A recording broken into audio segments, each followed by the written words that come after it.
Yo, what is going on, guys? Welcome back to Grid Spotlight. In today's video, we're going to be talking about Toto Wolff and his comments on the 2021 regulations. So with that being said, let's get straight into what Toto Wolff said. When you look at the 2019 regulations and the 2018 regulations, teams at the front have increased the gaps they had, so we're back to square one. I think we are making that mistake over and over again, but it's very difficult from our position to be credible or to be heard. They believe we want to maintain the rules as they are to maintain our advantage, whilst the opposite is actually the case. Leave it alone and performance will converge. The default reaction in the past when a team or the three big teams are running away is that we change the regulations, because you believe that by changing the regulations others may catch up. I think that is exactly the opposite in this case. If you leave the regulations alone, which is counterintuitive, eventually performance converges. We've seen that in the power unit regulations for a while, and I think that if we leave the chassis regulations alone, eventually more teams will be closer together. But as in the past, teams lobby for change because they believe that rolling the dice can be an advantage for them. Now, I completely agree with Toto Wolff, because as we've seen over the past, the engine regulations, when they haven't changed, we've seen that the engines have, converged. So this turbo hybrid era alone, we've seen, Mercedes going from the top dogs. They were the best engine in the game.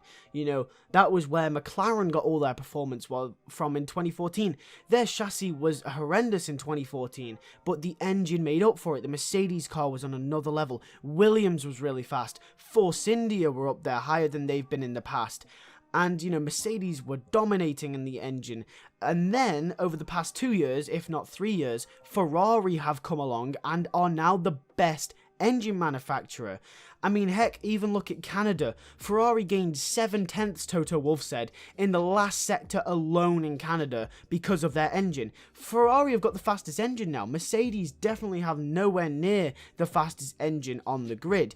We've also seen Honda go from being horrendous at McLaren to being tested at Toro Rosso last year, and now Honda looks like the third best engine on the grid. It even looks better than Renault. So Honda's looking really good. So, the engine regulations haven't changed. Honda have improved, and Honda have gotten closer to, Mercedes, Ferrari, and have passed Renault. And Ferrari have gotten closer to Mercedes and Renault, and then have passed Renault, and then have passed Mercedes.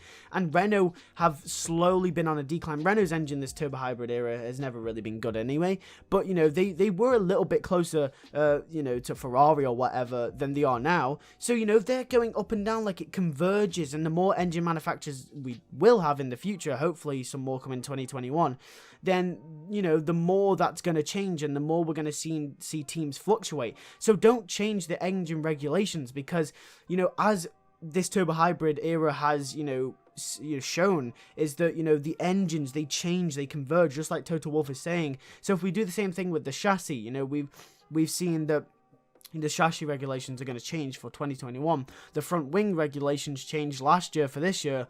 The back wing, they made the cars wider in 2017. They're changing so many things. Arguably, the 2017 change was for the better. I do think, some changes are for the better. I'm not saying that some changes in F1 are really bad, but some other changes are very questionable, and I really do think that the teams want the regulations to change, regularly, because it's a roll of a dice, and they could be the best team. For example, Alfa Romeo could be potentially the best team on the grid, or McLaren could go back to being the best team, or Williams could go back to being the best team. I don't see that happening, but once again, it's all really down to the team that has the most money at the end of the day. Although the money rules have actually changed as well, so that's going to be interesting. I might cover that in a future video, but I don't feel like it's too relevant as of this point. I feel like it'll be more relevant next year, so I guess we're going to probably be talking about the 2021 regulations more and more. But this is a big thing that Toto has said, and I completely agree. This relates to pretty much all that we've seen since 2014. So I agree with Toto. But once again, Mercedes are doing a great job. You can't just say, oh, they're running away with it, and complain, because they've worked hard to get there. And so have Ferrari. Back when Ferrari dominated, they built a monster of a car for like 3 years. 2002, 3 and 4. 3 wasn't too good, but 2 and 4 were amazing cars. So, Ferrari have been really good in the past. Williams have been really good in the past. McLaren had a fantastic car in 2012. Unfortunately, they threw that away with reliability. But Mercedes have had the best car since, you know, 2014, and that's just how it's been. You know, they've got the best development team, probably, I'd say, apart from maybe Red Bull. Red Bull are pretty good, but, you know, and now they've got the lineup of Hamilton and Valtteri Bottas. So I believe that that's the case. You know, the regulations changing is sometimes a bad thing. But yeah, tell me what you guys think in the comments below. Do you agree with Toto Wolff? Do you think if we change the regulations, it will bunch up the field? Or do you think that the teams with the most money will just pull away again, like Ferrari, Mercedes, and Red Bull? I don't know. Tell me in the comments below. I'll see you guys in the next video. Peace.